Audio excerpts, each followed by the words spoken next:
ډېره مخکنۍ خبره ده. وی د هوټل افتتاح ده او راشه داسې هوټل دی چې نن سبا ته سیکرټریانو ډایرکټرانو له ډوډۍ ځي. قیمتي هوټل بلا دنیا پې راماتی او خلقو ټیلیفون باندې روټۍ ځي دا ویل خو هوټل دی. زه چې ورغلم د بدو رشامت نه هغه د پخلي دی ته مې سر ورتاکه چې هلته ورغلم ومې کتل دا بېکاره غوړي دا څښاک غوړي دا پراتو بیکاره تیل چې دا پکوان کې کم بیکاره پکوانی دغه تیل پراتو او چې هغه خلکو ته مې وکتل چا چې لوګان ملوګان پرې کول او غوښې مخې پرې کولې نو دا خولې ترې روانې وې په پوزه به یې پلس نارې کړې وغې لاس به یې پکې ومنډه. یاره مې دا به خوري څوک دا به خوري څوک مونږ بار ډبو ته ګورو ډبې خشته دی چې د پخوا زمانه کې زه لا طالب وم زما اوښې په دې دغه کې یو ځای ته لاړم دی ریپور ته رشاتلی وم ښه دا مې بله خبره یاده شو ریپور ته چا بوتلم نو ما ته یې ویې دلته راشه اچار کارخانه ده چې د دې سیلو کې اچار به م یوسې ځان سره اچار کارخانه به م وګورم. ما ښه لاړ به شو یې کارخانې ته ورغلم هغې کې ښه مزېدارې کمرې وې او پکې هالونه جوړ کړي وه چار یې پکې جوړو او مزدورانو لیبرو ډبیو په مشین به ډبي بندول چې هغه کمرې ته مې سر ورتا که چې اوس مګې شلق نارې کړې نو کله به یې د باټینګڼو د اچار نه د مرچکي اچار ته ټوپ واو او کله بلکې مګې شړی شړو شوتو کلسو کلوسو په هغه اچار په هغه کمره کې په هغه ډبو باندې ټوپونه وال هغې هم رنګونه واله ما هغه ملګري ته خدای قرآن ته ګوره ګورې دا راته وانه چې اوس به د پس د بازار اچار زما تېرېږي څنګه په لاره تلم لاهور ته تلمه یو ځای کې موږ جمعه ګل حاجي صاحب د خدای پاک وبخښي هم راسره و ملګري هم راسره و نو یو ځای کې لار کې وي لاله موسی نه دی خوا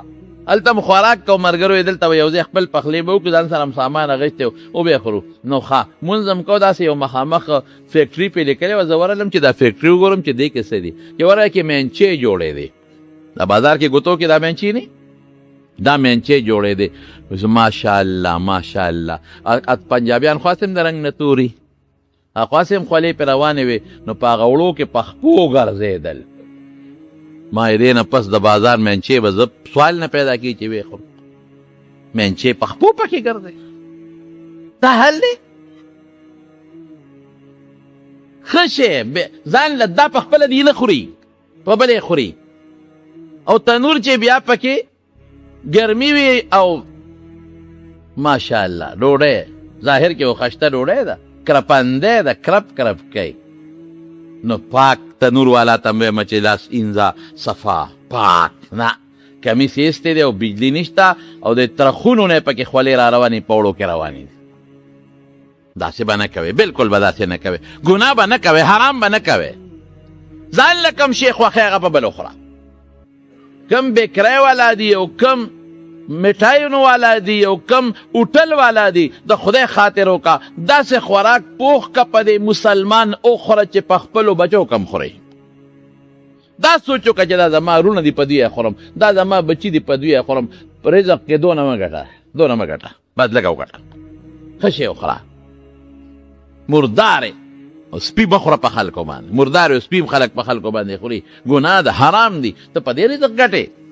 داسې به نه کوې رسول الله صلی الله علیه وسلم فرمایي لا یؤمن احدکم حتی یحب لاخیه ما یحب لنفسه یو مفهوم د مشورې سره د بخیر نور علما توجیهات کوي یو دا ده چې ځان له کم شی خوښی بل له خوښ کا کور چې سته په خپلو بچو په خپله کم شی خورې میلمه له هغه شی پوخ کا دا نه چې زمړه ما میلمانه دي یاره ور واچوله ور واچوه پکې دا به نه کوي بل څه دي استقبال به کوې د میلمه چې دې راشي بار به ورته ودرېږي ځان سره به بوځې کور ته بل څه دي تکیا به ورته کېدې بالښ تولۍ به ورته کېدې په هغې به یې کښېنئ بل څه دي د خوشحالۍ اظهار به کوې تندې به نه را ګونجې کوې چې میلمه راغې او تا تندې دا تري وکړه نو بس که هغه په سړیتوب پېږي نو سلام دې واچوي واپس دې دي تندې به نه را چوڼ کوې ښه تندې به روڼ کې او ښه په سینه به لاس کېدې او د ښه خوشحالۍ اظهار به ورته وکې او د میلمه مخکې ګورې کنزل وینا به هم بچو ته نه کوې باید سړی د میلمه مخکې ایسته ایسته دا بس میلمه پیشي چې وایي هغه پښتانه وي لورې تا ته یې ویمه او انګورې ته یې واوره نو دا ټولې خبرې تا مخکې بچو ته ولې نه کولې خو هم دې میلمه ته دې واورولې که نه نو که پخه که پوهېږي نو بس ځي دی خوشحالی اظهار به کوي، تپوس به کوي څه خورئ څه دله ښه دي. دا بهتره خبره ده. تپوس وکړه د میلمه نه. ولې ته به تاوان وکړې بلا څیزونه پاخه کې او د میلمه به هغه څیز دی خوښ، د هغې نه به یې پرېږدي. نو څه پې ما په خپله یو ځل فریض مې یو ځای کې چا دعوت وکړه بویه تلم، نو ما ورته لکه دا مهرباني وکړه چې بس صرف ماله پخې نو ما لږه سبزي پخه کړه، غوړي پې کم واچوه، بس روجې موجې زه نه خورم، پرهیز مې دی، غوښې مخې زه نه خورم، پرهیز مې دی، سبزي پخه کړه هغې کې که څه قیمه غوښه لږه غوندی چې او روټۍ وایي ډېره ښه ده. چې ورغلم سبزي پکې نه وه، ټول چرګان او غوښې او دا قصې پسې پخ کړی. بس کېناستم نو مې اوس دې کې ماله کم شی ښه دی؟ نه دا خو ما ښه څیزونه تیار کړل. نو مې ښه څیزونه ماله ښه نه دي، پرهیز مې دی. نه دا لږ لږ پرهیز خلک ماتوي، بیا هغه بل وایي خیر دی موږ به یې وخورو که نه. نو مې بس ځان له دې مېلمستیا کړې ده، موږ داسې پکې بدنام کړو، موږ به یې وخورو که نه. بس میوې خورئ تاسو، دې خورئ، زه خو نه خورم. خو بیا د شریعت خبره یاده شوه چې یاره میلمه له نري پکار چې کوربه خفه کړي، نو د پرهیز د پاسه مې دوه درې څیزونه ترې راواخېسته. دوی به دې مار وې خوره که نه خوره که نه. مې کاکاجي تا ته خو ما ویلي چې دا لاله نه دي ښه، زما پرهیز دې پې ناجوړه کېږم. ولې کېږدې داسې؟ تپوس وکړه. د امام شافعي رحمت الله علیه یو شاګرد دی امام زعفراني، د شافعي صاحب فقه زیات تر ده لیکلې ده. شافعي صاحب د زعفراني میلمه شو او امام شافعي ډېر لوی مهمان نواز و چې لاړ میلمه شو، څو ورځې وکړه دیره. نو زعفراني یو وینځه ساتلې وه، ډېره قابله وه او د پخلي ډېره زیاته ماهره وه. نو وینځه به راله نو د شافعي صاحب نه به یې تپوس وکړو. زعفراني به ورته لیکلي و دا شی پوخ کا، ځکه هغه ته د خپل استاد مزاج معلوم لیست به یې ورته لیکلي و نو به دا پخې. او وینځه یو ځل لاله شافعي صاحب ورته یو دلته راشه، یو ښایي لیست نن به څه پخې؟ وی صاحب آقا راته دا لیکلي چې دا به پخې. وی دا یو شی پکې زیات کا، نن پکې دا شی پوخ کا. وینځه لاله ډېره ښه ده میلمه دی، هغه شی یې پوخ کا چې روټۍ کېښوده. نو زعفراني چې ورته کوربه کم لیست لیکلی و یو شی پکې زیات و. وینځې ته یې واز کړو، وی دلته راشه، وی دا یو شی دی پکې زیات ولې پخ کړی دی؟ تا ته چې ما کم لیست در کړی و هغې نه دا شي څنګه زیات پخ کړی دی؟ هسې تپوس یې ته وکړه چې دا دې پړه سره واورېدل چې دا دې پخه کړه. وی صاحب د میلمه راته ویلي امام شافعي رحمت الله علیه چې دا شی پوخ کا. وی ماشاءالله ما ایله په سنتو د عمل وکړه. اوین دې ته وایي چې د ده د خوښې شی دی وله پوخ که په سنت د عمل وکړه. زه په دې خوشحالۍ کې مې ازاده کړې، زه په مخه دې ښه. بهتره دا ده چې د میلمه نه تپوس وکړه څه شی دې خوښ دی، کم څیز ته دې زړه کېږي د هغې تپوس دې وکړه چې د هغه یو شی خوښ وي چې هماغه شی وله تیار کړې، د هغه د خواهش مطابق شی وله تیار کړې. د هغه نی خوښ نو ته تیار کړې نو څه به پې وکړې. او بل ادب دا دی، بل ادب چې کوشش کوه چې رشته دارانو له دعوت وکړې. مونږ خلک پردو له خو کوو که نه؟ نه، رشته کې نه کوو. کله کله داسې کوه یو ورور دې لږې شي ټول ورونو خویندو له دې دعوت وکړي، مور او پلار له یو ځای کې دې راوغواړي. داسې فارموله راته ښیم چې دا حسدونه به هم ختم شي، دا بغضونه به هم ختم شي، د اختلافات به ختم شي. بل هفته کې یا بله میاشت کې د بل لور دعوت وکړي، ټول رونه ریرونه او خوریا خوري او دا ټول دې راوغواړي. ما دعوت مختصر څه شی پوخ کا، تکلیف مه کوه، تکلفات مه کوه، دی به هم راغونډ شي. بل اوس بله خور، بل اوس ماما، بل اوس ترور خاوند چې دا په میاشت کې یو دعوت کېږي. تاسو نه تپوس کوم بغض به پاتې شي، حسد به پاتې شي، صله رحیم به برقرار پاتې شي. نو پردو له موږ څونه دعوتونه کوو، په ودونو کې موږ سره دعوتونه کوو، واه واه په لکونو روپۍ موږ د واده په دعوت لګو، رشتو کې برانې دي په لکونو روپۍ. د دوی سنت یې لکونه لګو، شادي حال کې ډوډۍ ورکو، د لور وادي په شادي حال کې ډوډۍ ورکو، لکونه پې لګو. او په رشته کې رشته دار که د کاره کور ته رام شي د چا ست وته نه کې دعوت خپلو رشته دارو له وکړه، صله رحمي به دې برقراري. او زما رونو چا له دعوت وکړه؟ نیکانو له وکړه. ګنده خلک بی دین خلکو له دعوت مه ورکوه. په ابوداود شریف کې حدیث دی، رسول الله صلی الله علیه وسلم فرمای لا یأکل طعامک الا تقی. وی طعام دې ستا پرهیزګاران وخوري، په نیکانو پرهیزګارانو روټۍ وخوري. چې په ګنده او خلکې وخوري بېلماز او به مونځ نه کوي، په بېلماز او په ګندې وخوري به شرابونه پیسکي او پې کنځل کوي. او چې په نیک انسان دعوت وخوري مونځ به پې وکړي، جامه دې وله ورکړه مونځ به پې وکړي.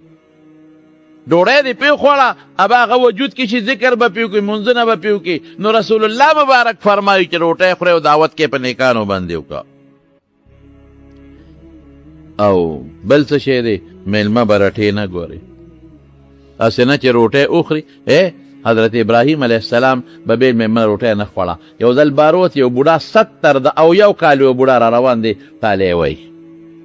ابراهیم علیه السلام د مټه ونیو راځه باباجي ما سره به روټۍ وخورئ ښه ډېره ښه ده چې کور ته یې دننه که روټۍ ورته کېښوده باباجي چې کوم وخت کې روټۍ خوړه نو ابراهیم علیه السلام ورته وایي د الله نوم واله بسم الله ووایه باباجي هغه وی څوک وی الله نوم وی زه خو الله نه پېژنم کوم الله اوس ابراهیم علیه السلام له غصه ورغله چې خدای پاکه دا مې څه ګن راوسته دا مې څه بلا راوسته خدای نه پېژنې وایي زه خو خدای نه پېژنم زما خو کور کې خپل بوتان دي خدایان دي هغوی ته زه سجدې کوم وه خدای دا په بل غم وړېد حمد وایه د ډوټۍ سره د چا د الله خو زه نه پېژنم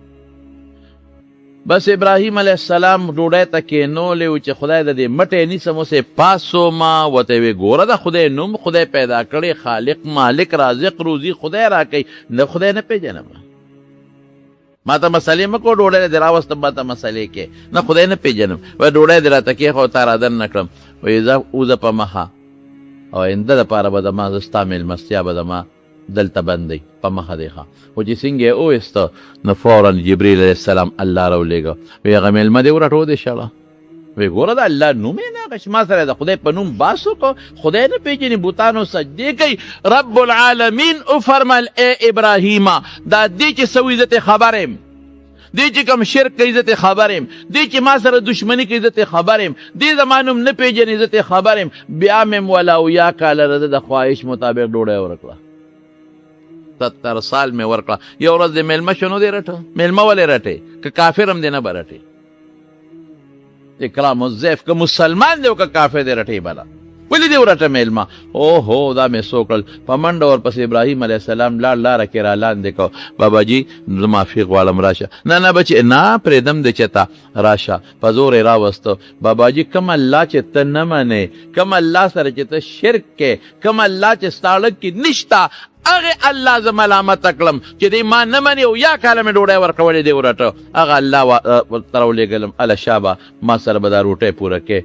باباجي سترګو نوخ کې روانه شوې ښه هغه رب چې زه دشمني کوم ما سره دوستي کوي هغه رب چې زه نه منم ما مني او ما یادوي ما ته دا رب وښایه او ما په خپل دین که کلمې شهادت ووې الله پاک هغه باباجي مسلمان کړ میلمه به رټې نه تندې به ورته نه ګونجي کې اوس به کوربه څه کوي دا خو د کوربه دپاره شو اوس به میلمه څه کوي میلمه چې راشي نو تنګول به نه کوي دام قانون کې واوره بالکل به تنګول نه کوي کوربه میلمه رسول الله مبارک فرمایي ولا يحل له ان يسوي عنده دله دا جایز نه دی چې ورسره دیره شي حتی یحرجه یا یحرجه په حرج او په تکلیف کې واقع کې